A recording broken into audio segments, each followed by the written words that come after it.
Are we live? Oh, you unmuted my mic. Thank you, Nick. I appreciate that. How you doing, bud? How's it going, man? How are you? I'm great. You sure you don't want to talk basketball instead? Oh God, no. We don't. We have enough of your takes on this.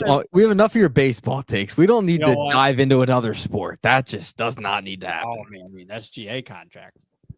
Oh jeez, A lot of money. A lot of money. Got a title though.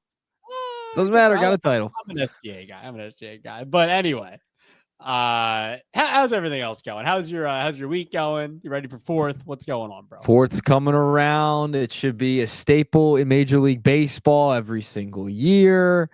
Yeah. So I'm excited for the weekend. I just can't wait. I love when they come out with the hats, the new hats for 4th of July. Every team has one. So yeah, I'm ready for the 4th, especially when there's baseball. I can't beat it. Can't beat it, baby. Can't beat it. A lot of things to get to today, Nick. We do have to talk about the futures game. And guys, that we're excited because the futures roster, also our futures game roster, was revealed. We are definitely going to get to that today. So I'm curious to see who you're really excited to see. MLB and ESPN. It looks like they broke up.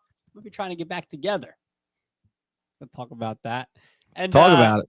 Yeah, and we have a blind ranking. We're coming back with a blind ranking, and I have one for you today. I'm excited about it. And it's a big nat. You know what? Just wait for it. I'm not good at teasers. It's something I'm trying to work on. It's bad, but it's going to be a good one today. I promise. Stay tuned for the blind ranking. It is going to be me giving one to Nick. So stay tuned for that. This is going to be rough. This one's going to be rough. It's going to be a good one. I'm excited just to give you the list that I'm going to give you. That's all I'm going to say. But anyway, episode 92 is underway, Nick. And let's start off with some bit of some gloomy news here. Dave Parker, the Cobra, who was elected into the Hall of Fame this year in the classic baseball era committee, along with, fan favorite around here, Dick Allen, Nick.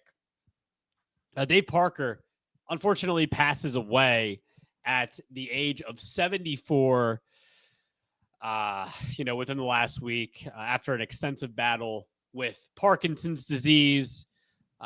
Again, elected in the Hall of Fame this year. He was 1978 National League MVP, won a couple of World Series with the Pirates. He's, one of the best Pirates in the history of their franchise, a couple of batting titles, 7-time All-Star, 3-time Silver Slugger, and 3-time Gold Glover. And is now going to be enshrined into the Hall of Fame this year, but unfortunately not going to be there to be at the ceremony, just like Dick Allen, unfortunately. But at least he was able to be alive to hear his name be elected this past winter. But fortunately, passing away at the age of 74, Nick. It's some sad news. Yeah, absolutely. I mean, part of the We Are Family Pirates. I mean, batting average, you talk about it. He was an absolute legend, batted .305 with the Pirates. You remember that 1979 All-Star game. You see those growing up, like those iconic throws he made from the outfield. So he has these legendary moments. Remember, he took over for Roberto Clemente out there in right field. And, that's filling big shoes there. He kind of filled those shoes of Clemente. And, it's hard to do that from a legend. And he turned into a legend himself in the outright. So, listen, he was 78 National League MVP, 2-time World Series champion with the Pirates as well as with the A's, 10 years apart, 7-time All-Star, 3-time Gold Glove, 3-time Silver Slugger, and the All-Star Game MVP in 1979. Legendary career. Obviously him getting in now to the Hall of Fame through the committee. It's nice to see. I know there was a lot of stuff with the drugs and that type of stuff towards the end, but I'm glad to see he's getting in the Hall of Fame. It's well deserved. But an all-time legend in Pittsburgh, filled the shoes of Clemente very well in the outfield. Right field's a big deal in Pittsburgh history. So, condolences there, but an absolute legend heading into the Hall where he rightfully belongs. That's correct. So rest in peace to Dave Parker. Definitely some sad news as he passes away from Parkinson's disease at the age of 74. Baseball world will remember him. Pirates, family and fans will always remember him as well. Legend in the game. All right, Nick. Clayton Kershaw. I thought he was going to hit 3,000 strikeouts, his last start. It didn't happen, but he's probably going to. I think he's slated to start. I think it's Yamamoto tonight. I'm pretty sure it's him after Yamamoto. And Kershaw is coming up on the 3,000 strikeout mark. Who knows? This might be the last time we see a 3,000 strikeout guy. I don't know, Nick. I mean, guys are only going, 5-6 innings? It's not like they used to be. Kershaw might be the last of a dying breed. But you know what, Nick? It made me think about this. I don't know if it's because of maybe his postseason struggles at time for Clayton Kershaw. Does have a World Series ring now. But I don't know, Nick.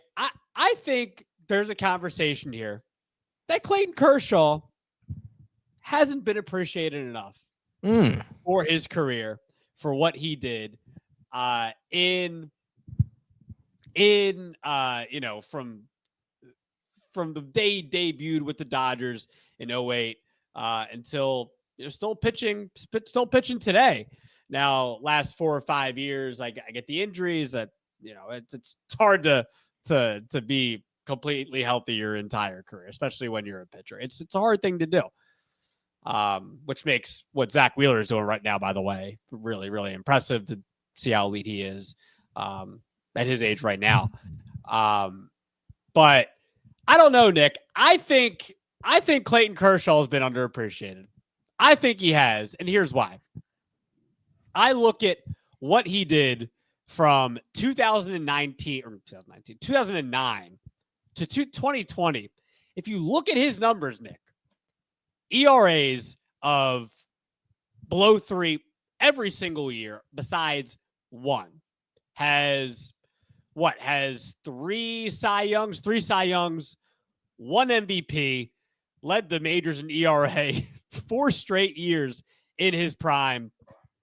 Was the strikeouts over 200 for a 5-year stretch here, 5-year stretch there in the mid 2010s, a 300 strikeout season, which we don't see too often anymore. Back in 2015, I think what Kershaw was able to do 2009 to 2020, right? The dominance that he had for that, I think there's an argument that he was the best pitcher of his generation. And I still think there was, I get it. His postseason woes, they're there. But they aren't like horrendous. They aren't horrible. He's a 4.49 ERA in 194 and a third postseason innings. And I get it, but still, they aren't horrendous. I think what Kershaw has done, in his career, about to hit 3,000 strikeouts. He's on his way to the Hall of Fame. He's going to be, there's an argument that has a better career possibly than Verlander and Scherzer. I don't know. It's those three, right? It's definitely those three. Right. But I think you can look at Kershaw and say maybe he's the Koufax of his generation. And I don't know. He's about to hit 3,000 strikeouts, and it's just like, okay, like I know maybe a lot wasn't made of it when Verlander and Scherzer hit 3,000 either, but he's going to be, maybe the last one to do it, or at least for a long time. And I don't know. I'm looking back at his career, and I think people maybe think about the postseason numbers too much when they're okay. And, I think we still look at, as baseball fans, really what you did, the Cy Youngs, MVP, and the regular season stuff. I still think that we look at those numbers, and usually they're like the end all be all. Let's be real. So I still think I think Kershaw is underappreciated, Nick. I think what he did in his career, especially from 2009 to 2020, those numbers from all those years, I really do think he's underappreciated. Yeah, I think you're crazy. I just think you're absolutely insane. There's no way Clayton Kershaw is underappreciated, okay? I think he's very much appreciated. We know he's a Hall of Famer, no doubt, slam dunk, probably first ballot, okay? You're not even close here. Not even close. He's not underappreciated. Are you serious? He has been fantastic, and I think people recognize that. Now, I think part of it was the stigma of the postseason. I understand that, where people felt they couldn't trust him, and they had every reason not to trust him in the postseason for a while. But the regular season stats have always been there. He's always been that dominant in the regular season for sure. 3-time Cy Young winner, 2014 NL MVP, 10-time All-Star, has a couple of World Series under his belt now. He would be the fourth lefty to ever hit 3,000 strikeouts. It would be joining Randy Johnson, Steve Carlton, and CC Sabathia. No, I think you're just way off base here. I think people very much appreciate what Clayton Kershaw has done. I think he's been regarded as one of the best pitchers in baseball for a long time throughout the duration of his career. He just has it. I mean, he has been so good throughout the entirety of the past 10 to 15 years. I know the last couple of years he hasn't been, the same. He's gotten older. I understand it, but this guy was striking out everybody. He was a lefty. He was talked about through so many years as just being this top of the top type of guy and that next all-time lefty. So I don't think he's been underappreciated. I think past couple years he hasn't been as talked about as like some of the younger guys, like the Scoobles, the Skeens of the world, etc. Just because he's older, he's been around the block, he hasn't been the same pitcher he was during the prime of his career. So that I think that's why you feel like he hasn't been appreciated enough, probably in recent memory. I think recency bias is sneaking in there, Francisco, on you. It's sneaking in there. So I think that's part of it. But I think throughout the entirety of his career, absolutely no doubt he's been appreciated. So I don't think he's been overappreciated. I don't think he's been underappreciated. I think he's just been appreciated because he's been one of the most dominant lefties the game has ever seen. And it's going to reflect when he goes to Cooperstown. Okay. Well, I agree with that. He's going to go to Cooperstown. I don't know. We're coming up on a milestone here, Nick. And what this guy did for a decade long, like as, one of the best pitchers of the last, I don't know how long. I mean, we talk about Pedro being the GOAT. He didn't have insane postseason numbers. His postseason numbers were, I think looking back on it, they were good, but they weren't out of this world. I remember him in 2003 in the ALCS, not having a very good start in that Game 7 against the Yankees. And some can argue about the manager and stuff like that. I don't care. Still at the end of the day, he didn't perform. Okay, but we argue about Pedro being the GOAT. Why aren't we? I don't know. I just feel I feel like we're not talking about how Kershaw was, this generation's we talk about Randy Johnson, right? I know, 4 Cy Youngs. I get it. I know. I love Randy Johnson. Where's your jersey? Gonna get a Kershaw jersey now to put next to the Randy jersey. I mean, you love the NL West. Clearly, you love the NL West. What's wrong with that? If I got a Kershaw, see, not appreciated enough. If I got a Kershaw jersey right now, what's wrong? No, it's only because of you. You go out, you get all these different jerseys of peculiar players. It's unreal. It's unreal. I'm gonna do it now. I might do it. I might do it. I wouldn't be shocked. Would not be shocked one bit. First, I'll do my Sandy Koufax Cooperstown case video, and we'll talk about why he might not be a Hall of Famer. And then, speaking of underappreciated by Francisco, hey, that's fine. That's guys maybe underappreciated. Yeah, I think we overappreciate Sandy Koufax for what he did for 3 years. Look, and I'll say this: I think the Sandy have a perfect game in the World Series. No hitter. Yeah, I think it's a no hitter, right? Is it a no hitter? Yeah. Here's the other thing too. Kershaw also, not a lot of pitchers have that bulk of a sample size. No. What he did. I'm just saying. I'm not. What am I saying? I don't know, but. He's been very much appreciated. He has been very much appreciated, to say the least. It's because the last couple years he's been overshadowed by other pitchers because he's not in his prime anymore. That's why that's why you're asking the question if he's been appreciated enough. It's a Francisco topic. Clearly a Francisco topic. Okay, well, here's my thing. Well, yeah, thank you for joining my TED Talk. I remember the 2020 World Series. They won the World Series. Still, everything we talked about was Kershaw's playoffs. And by the way, he pitched well in those 2020 playoffs, albeit the COVID season. Yeah, but still, it wasn't Kershaw's the GOAT, blah blah blah, or it was also it was the COVID year too. I know, but I just remember 2020, and we're not we're still not talking about like what Kershaw did in his career. I just don't. And maybe we, honestly, maybe we don't talk about how good. I think people do talk enough about how good Verlander was. Yeah, but I mean, definitely. prior to the last couple of postseasons, I don't think Verlander's postseasons were all that good. No, but I don't think people are killing him as much. I think you're missing the mark with the Kershaw thing. I think he's been very well respected throughout the game, appreciated, and it's going to show when he's the first ballot Hall of Famer in Cooperstown. Well, that's a given, though. I'm just saying. What do you need for him to be appreciated? Like, what is not being? He's just not being talked about. Talk about how incredible he was, or he is. I guess still is. Well, not. I mean, at this point of his career, not the same. I think he has. I remember those years. This was through my teenage years. I remember. The baseball. Yeah. He was I remember collecting baseball cards of Clayton Kershaw. Okay, and he was coveted. And so I think you're missing the mark because he's not in the prime of his career anymore. He's towards the end. People aren't going to talk about him as much. It's just how it goes. Like, you're not like some of these guys that end their careers. You don't need to talk about them because they've kind of fallen off a little bit. Why do they need to be at the top of the conversation? Clayton Kershaw doesn't need to be at the top of the conversation of pitchers of today. We had Miguel Cabrera's his farewell tour, and he hits 500 home runs, and we're like, oh, Miguel's about his 500 home run. With Kershaw, it's not like 3,000 strikeouts. Like, man, it's wrapping up one of the best careers we've seen as a pitcher in the last 25 years.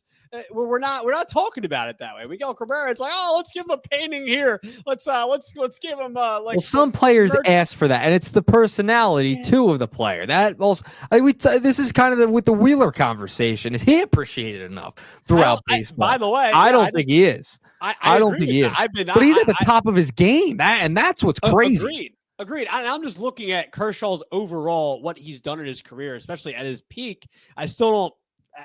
I'm not saying that people don't talk about it at all. I'm not saying that people don't appreciate it at all. I'm just saying that I still think there needs to be a little more of a level of just discussion.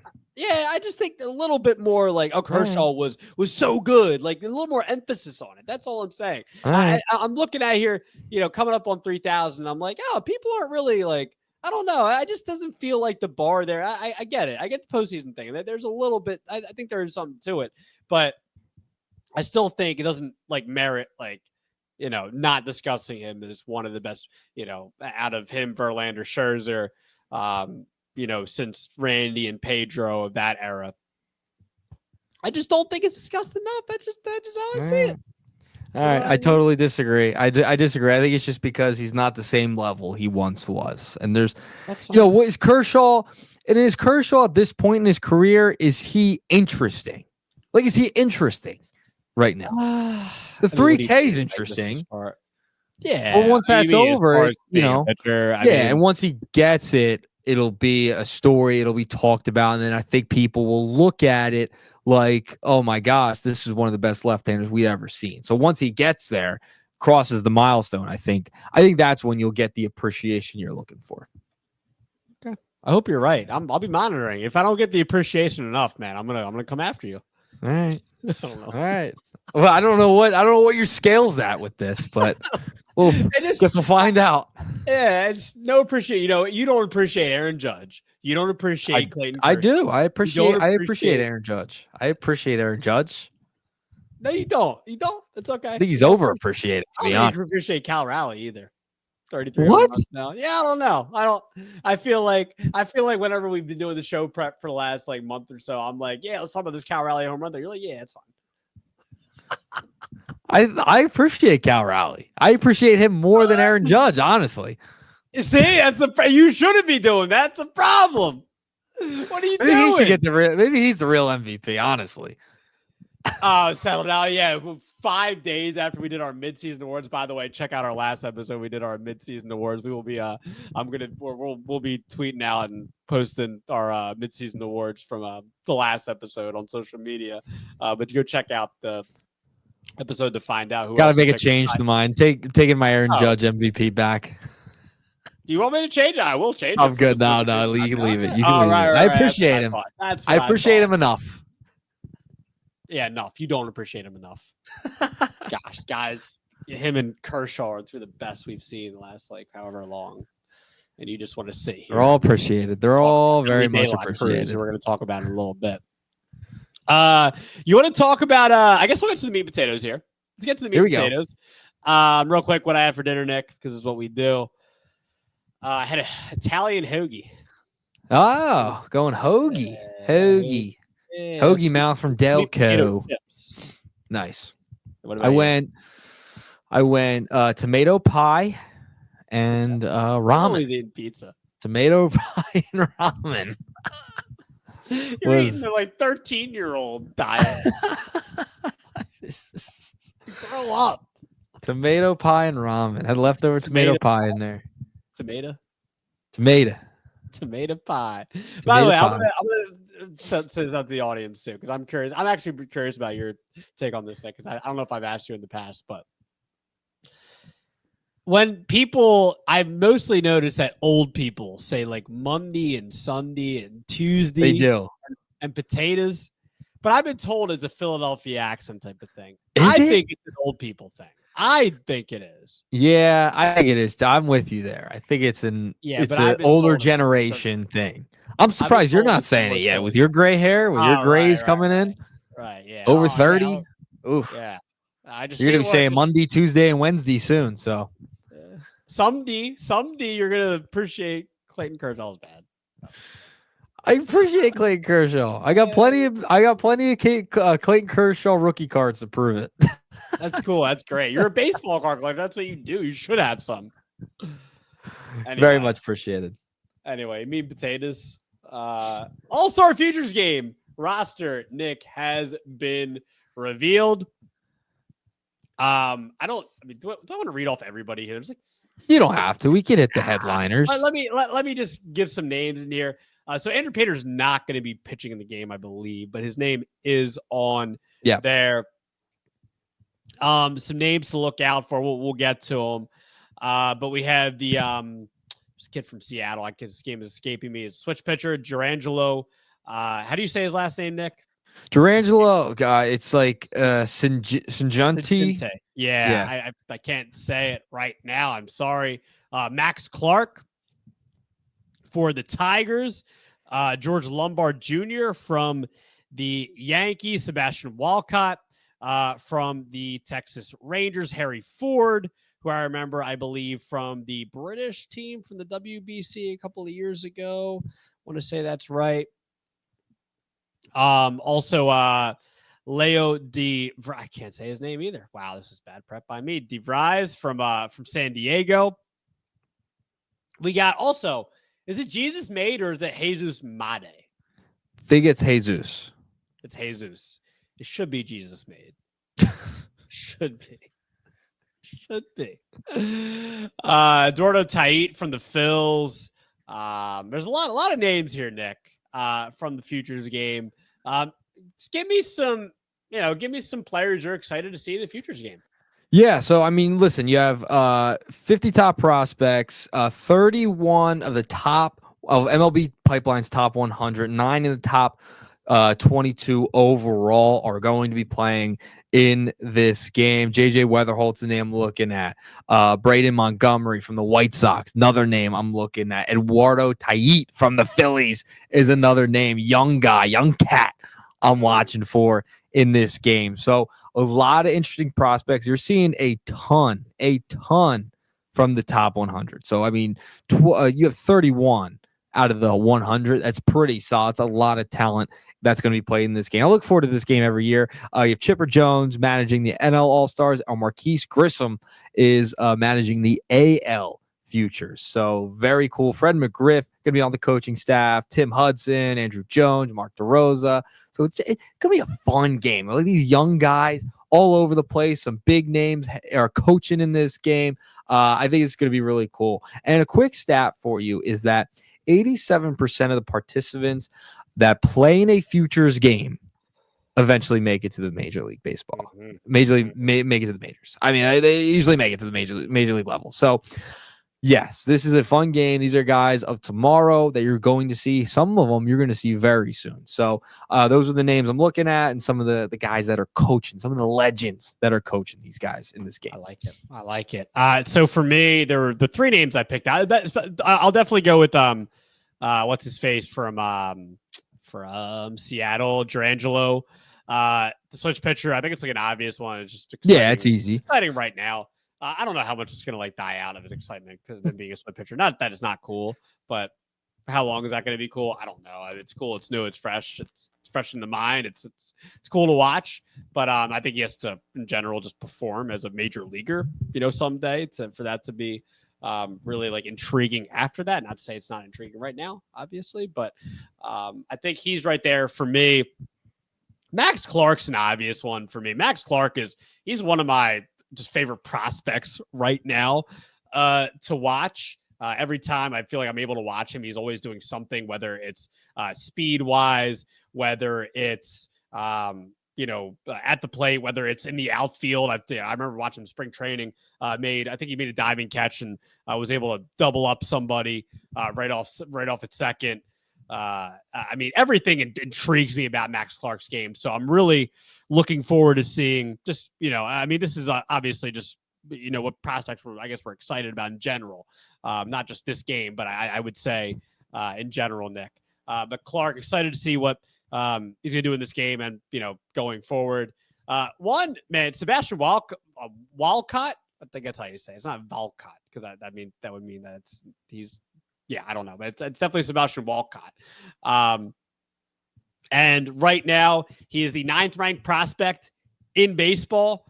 Really intrigues me. His arm grade, according to MLB Pipeline, is a 70.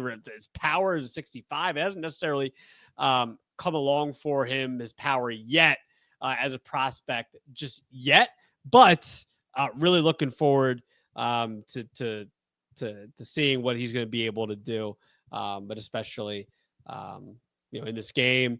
And then the last one, man, this one's really intriguing to me. You know me, I love Randy Johnson. How about Noah Schultz from Noah Schultz from the White Sox? Why is this escaping me? Yes, Noah Schultz from Chicago. He is 6'10". And he has a 70 grade slider, 60 grade fastball. And really looking forward to seeing what this kid's going to be able to do. He's able to, he boosted his fastball from 89 to 92 in high school to 93 to 97 with a peak of, 99 as a pro. And I'm looking forward to seeing what he's going to be able to do in this game. Showcases stuff. I think Noah Schultz is probably the one I'm really looking forward to the most to watching in this game, to be honest. So Noah Schultz probably my number one, but really looking forward to seeing Max Clark as well as Sebastian Walcott as well. Yeah, and I'm glad you bring up Noah Schultz because listen, this is a guy who's just a tower. Just a unit on the mound, right? And is a lefty. Listen, he's got a really good fastball. Sliders ridiculously filthy. This is a guy who profiles as a high-end starter if he's able to come up. Could come up this year, maybe late in the year, 2026 as well. But this is a guy you want in your pitching rotation at some point down the line. I think he's going to be a really good player. This is his second year in a row. He's going to be at the Futures game. It's a great pick by you. He's on his way. He's close. He's getting there. Okay. All right. So we're looking forward to the Futures game, which is, why is it escaping me? It will be, when is it, Nick? I don't know. I believe it's the 12th.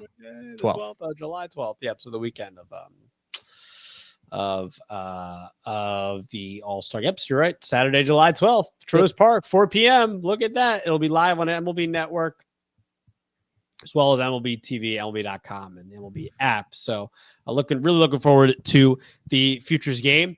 All right, Nick, we have possibly someone get two people getting back together now.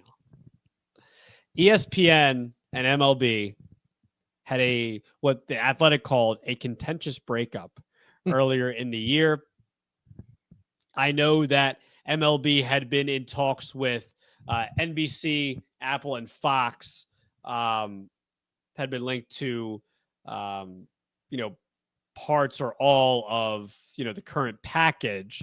But it looks like maybe we're going to get a reunion here. Well, I mean, technically there are already games on ESPN now, but, for going forward in the future for a reunion, according to The Athletic, discussions were described to be in their early stages, and if they were to progress, would center around local rights and pieces of ESPN's former package. If no new agreement is struck, their relationship would end in October. And according to Manfred and The Athletic, Manfred said he hopes to have a deal in place by mid-July's All-Star game. So, Ooh, a couple of weeks. Yeah. That's what he hopes to. That's what he hopes. So, we'll see. Yep. But it looks like MLB and ESPN might be on track to a reunion here.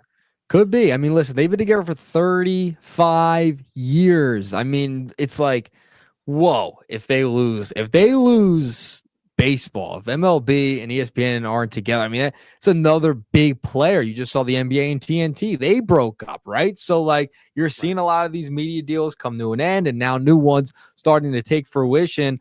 Listen, they were lowballed early on. They withdrew.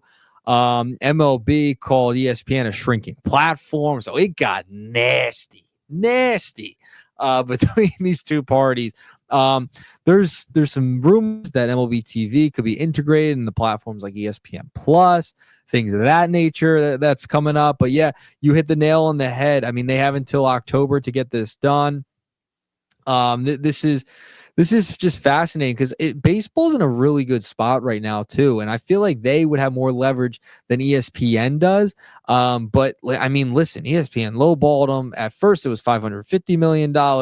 Now they lowballed them at $200 million. So maybe they've come together and they've recognized their differences, and maybe they'll figure it out at this point. But you never know. Like, is NBC going to take over again because they just got the NBA? Are they going to try and steal the MLB too? That'll be fascinating. But you have you have Sunday Night Baseball, which is a legendary brand. Not the same right there anymore, man. It's not the same, but it's still there. And I think people recognize the Sunday Night Baseball. Like, I get home, man, and from like whatever I'm doing that day, and I know I can just turn on the Sunday Night Baseball game for a few minutes, right, and see what game's going on, some of the top talent in the league. So yeah, I'm interested to see what they do with the MLB TV, if they do come to an agreement, and how much that ESPN is going to pay, because it was at $550 million before. They lowballed them at $200 million. Where's that number going to end up? Listen, I miss Chris Berman on the All-Star game stuff too, like the home run derby. Man, that was the greatest, right? Like MLB on ESPN. He was the greatest at it. So I hope it stays, because I don't want to see Sunday Night Baseball leave. And 35 years is a long time.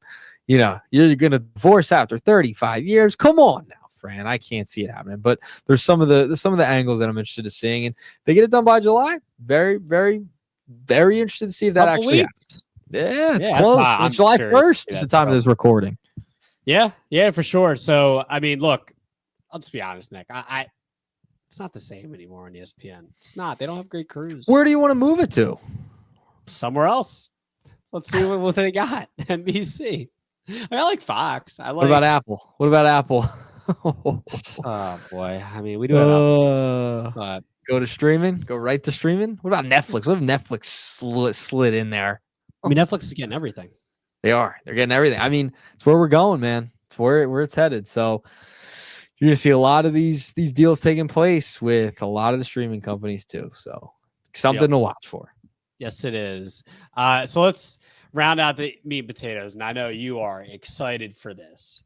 I am too. Okay. Throw up the graphic, Nick. Throw it up. Throw up the. I'm talking in third person. There he goes. Elly versus Oneil. If you're wondering why we do this, I don't even know why we do it either. But I mean, I guess it's because our last names are Cruz and they're short. They came up around the same time. Oneil's been more of a center fielder this year, hasn't he? I'm trying to see what his overall fielding this year, because I don't even know. Yeah, he's been mostly a center fielder this year. Yeah. He has not played shortstop at all. So maybe that ship has sailed, and he's not been a good center fielder this year as well. He's got -6 DRS this year. But Nick, I was boasting to you about a month ago, saying, "Look at that, Oneil. You think you are, Elly?" And boy, Elly had a monster month of June.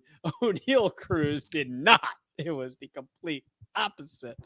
And Damn Elly right. De La Cruz. Damn right. Yep.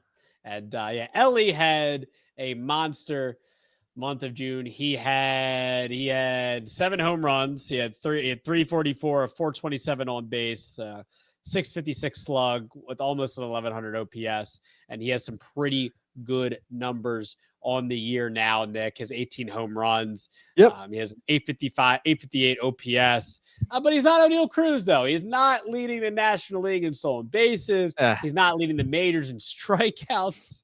746 OPS now. And Oneil Cruz in the month of June hit under 200 and under a 600 OPS and only hit 3 home runs. So, Nick, safe to say Elly is leading the charge right now in this versus whatever we want to call it. Yep. I don't know what we're calling it, but Elly versus Oneil. You laid it out all for me. Elly De La Cruz is the better baseball player. He's having the better year. He will catch him in stolen bases. He's only 5 behind. Oneil at 27. Elly's at 22.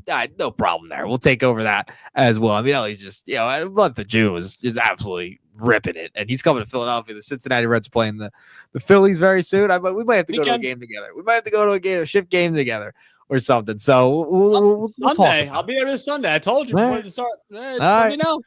All right. By the way, 210 batting average, 324. Know that. Hey, put some respect on it. OPS. Put a little bit of respect on Oneil Cruz's metrics, okay? Base running value, 94th percentile. Average exit velocity. Go to sleep right now. I'm just gonna hold on. Let me talk. Barrel percentage right now, 99 percentile. Hard hit percentage, 99 percentile. Bat speed, 100th percentile.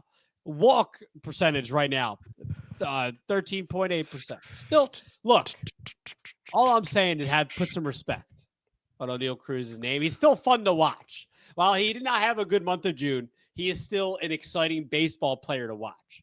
That's all I'm saying. Yeah, he's a good player. He's a solid player. He's no Elly De La Cruz, let me tell you. He's no Elly De La Cruz. What can happen in a month we just saw? So we'll see what can happen in a month. I mean, we'll see the opposite maybe. Yeah, I'm rooting for both to have great careers. I want this to. Elly has 91 hits to 58 to Oneil. It's just. I agree. I know Elly has had a better season. All I'm saying is what I think I want the end goal for this to be is I'm hoping that this segment can push them to be better. I'm hoping they're watching or listening and saying, man, you know what? I got to be better than Elly. And then once, Elly sees Elly have a hot June, he's like, I got to have a hot July. And then Elly's like, I saw Oneil have a hot July. Now I got to, you know what I mean? He got 5 All-Star appearances. I need 5 All-Star appearances. I love the cope. I love the cope. And in 10 years, when we're doing like shift episode number 550, we'll be doing it again. And maybe we'll have them both in the show and we'll talk about in their Hall of Fame speech. We're like, I'd like to thank the shift. Yeah. Oneil, I don't know. Elly, yeah, I'll be at that induction for sure. We'll be. I know you will. I hope I get to present him. That'd be great. That's my goal. Can I present Elly De La Cruz? There's something wrong. Like, why would let me present? Let Nuggets present. All right. That would be almost as crazy as Wade Boggs reportedly accepting $1 million to go in with a Devil Rays hat in the whole. Crazy. You talk about that? Yeah, we did. Yeah. We did talk about it. All right. Anyway, let's get to the blind ranking there. Let's close it out. So, Nick, it's been a while since we did this. I think you gave me one last time.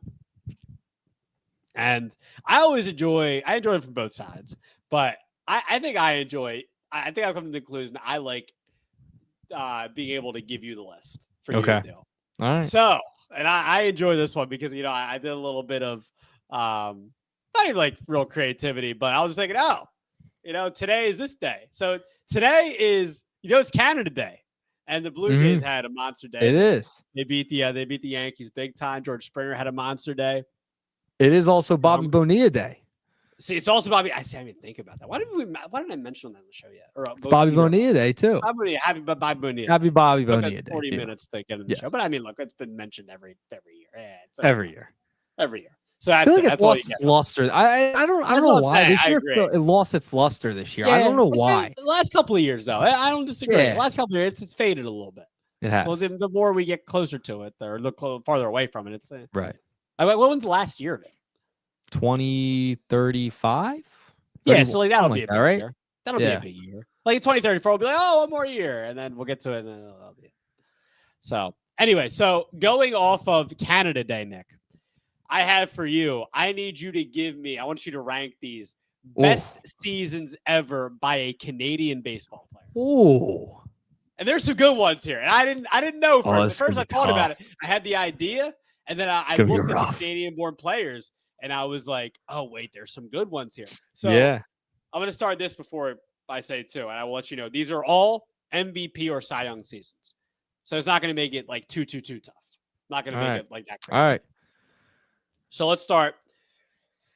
2006 American League MVP for the Minnesota Twins, Justin Morneau. He is Canadian. That year, he had 320. We slashed 321, 375. 559, had 34 home runs, and 130 RBIs. Justin Morneau did for the Twins, Nick. So where are you going to put Justin Morneau? 190 hits, by the way. And where are you going to put Morneau? I'm gonna go because I don't know what's coming after this. This is a good one. I like this one a lot. Very creative by you. Thank you. I'll go 4 for Morneau. I'll put him at 4 to start. All right. Number 4. All right. 2010 National League MVP for the Cincinnati Reds, Joey Votto, who is Canadian as well. 2010 NL MVP season. I think we both remember it well because that was the when the Phillies faced the Reds in the NLDS and Roy Halladay threw the no-hitter. So Joey Votto that year hit 324, had a 424 on base, slugged 600, had no PS over 1,000, hit 37 home runs, 113 RBI. I think that was like the first real year that Joey Votto really broke out. He broke out in a big way and won the National League MVP, Nick. So what do you think, Nick? Where are we going with 2010 Votto MVP year? I'm going to go 3. Okay. Votto 3, Morneau 4. Okay. All right. Oh, man. Where it gets fun. 2003 man. National League Cy Young. I almost forgot he was Canadian, but he is Canadian. I mean, you think of the last name. Eric Gagne. That was the year he had 55 consecutive saves, was on that consecutive save streak. Obviously led the majors in saves that year, had a minuscule ERA of 120. You don't really see relievers, closers win the Cy Young too often. No. He did win the Cy Young. That year recorded 55 consecutive saves, 2 fewer than the record for non-consecutive saves in a single season. Where are you putting 03 Eric Gagne? Man, I don't know what else you got left in there. So I'm going to go Gagne 5. I'm going to put him 5. Gagne 5. Interesting. Okay, it's fine. No. I probably should have put. I'm already thinking about where I should have. Fine. Yeah. Like I can still let you change it before you go to the next one. So. All right, I'll go 5. I'll put him at 5, just because he's a reliever. It's not a slight, but he's not an everyday player. Right. Impressive. But, hey, we remember Brad Lidge here with the consecutive saves. Yes, absolutely. He went 10 plus more. Even just over 2 seasons, I think it was 80. I think it ended up at 80 something, almost 90. Yeah, it was insane. Yeah, it was incredible.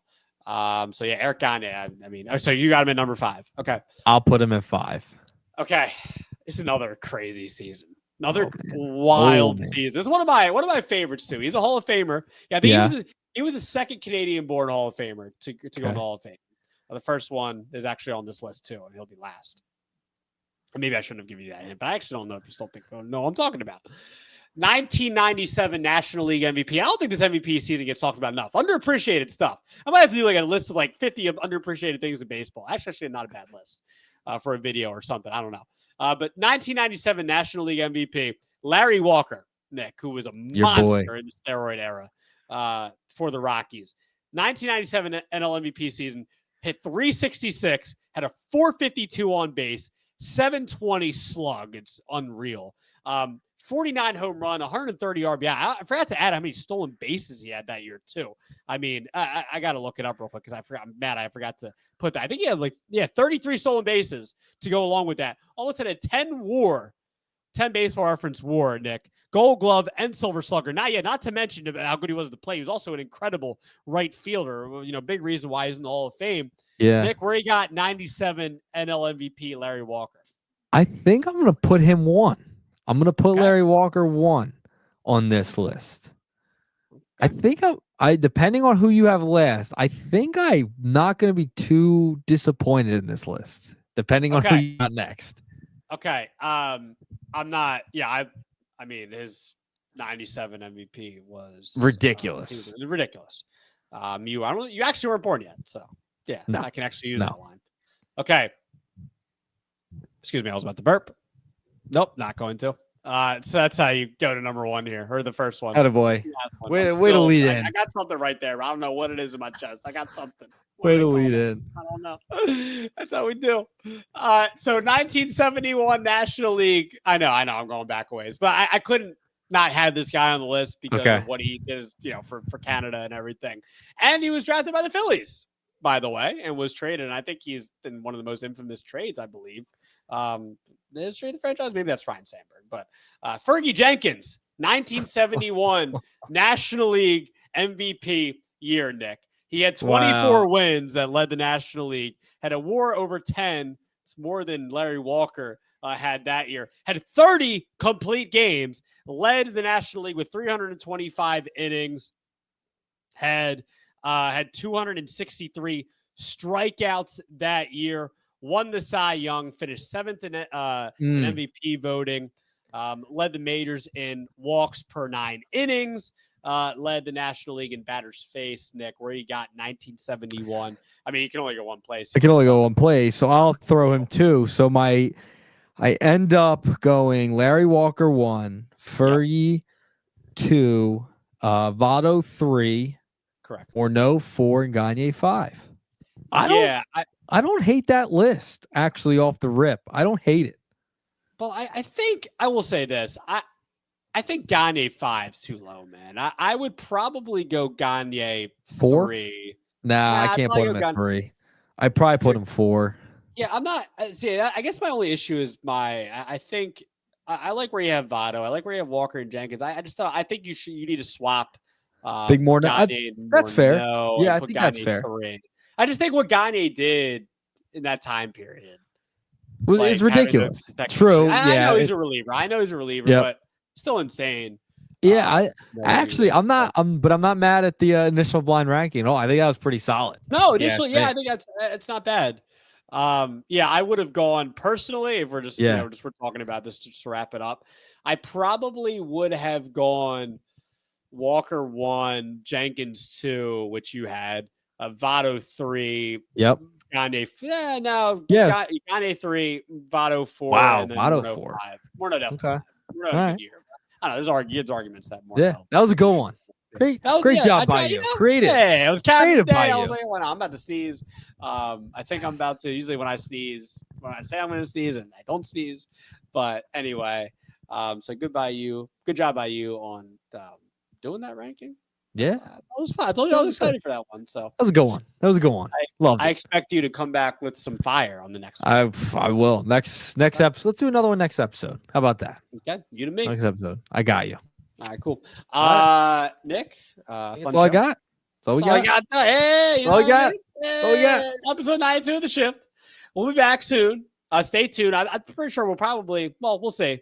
Gonna do something All-Star related. I'm sure soon. Definitely. Talk about the voting, stuff like that. We really haven't gotten to that in the last couple episodes yet, but we're saving that for the next one because we're gonna put our All-Star teams together and all that stuff. Do it. At least soon. So that will do it for us. Make sure You subscribe to us everywhere. We'll be back soon. Talk to you guys later.